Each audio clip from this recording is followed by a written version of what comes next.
We came here because we thought we could make orphan care better, and we were working with a children's home to try and do that. And when we started really understanding the situations of the kids we were working with, we realized that most of them wouldn't have been in an orphanage if someone had helped their family sooner. Most of the kids were there because of poverty. Most of the kids were there because something happened, a parent got injured, a debt was owed, and they had no safety net. There was nothing to help the family, so they ended up leaving the kids somewhere with people who could care for them so they could go and work and pay off debts. And it's really heartbreaking and sad because there's no reason these families shouldn't be together. Children are supposed to grow up in families. They're supposed to grow up with parents who care about them and care about how they do and are invested in their success and failures, and with siblings to learn how to interact with people.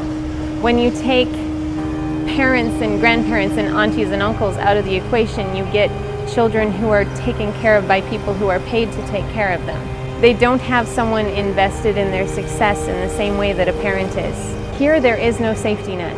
There is no social structure. Half of the families we work with don't even have identification. They're so poor that they don't even have ID from the country they were born in. And so what we're doing is trying to provide that net.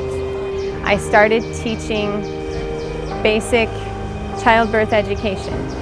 And part of it was because I was surprised that no one is actually taught here how their bodies work, how they get pregnant, how babies come out. There's so much superstition. And so during that class, one of the first things I decided I needed to teach them was proper nutrition, because it's one of the few things they can control to make sure that they're healthy and their baby is healthy.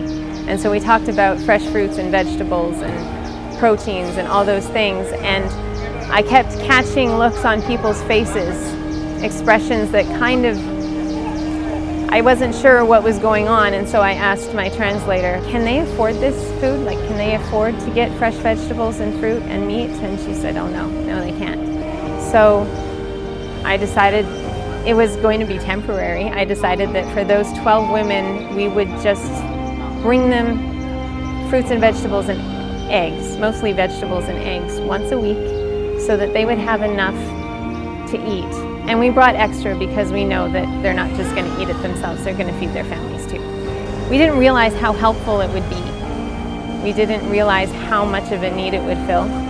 And we've had many families go through the program now, and we've since realized that this kind of weekly support with nutrition is really important to help mothers stay home and breastfeed longer, rather than feed their babies something that's not good for them and go back to work. And it helps to encourage them that what they are doing is good, that they are important to their children, that they're important, period, because they don't always know that. We see bringing nutrition every week and visits and encouragement as an investment in a family's future. It's a critical moment in their history, and if we can support them through that and give them tools and help them feel empowered, we hope that that family will go on to be a strong family that stays together. Doing for other people what's been done for me, or what I would want to have done for me, is just an essential part of who we are and what our faith directs us to do. We've been loved, so we love. We've been given much, so we give much.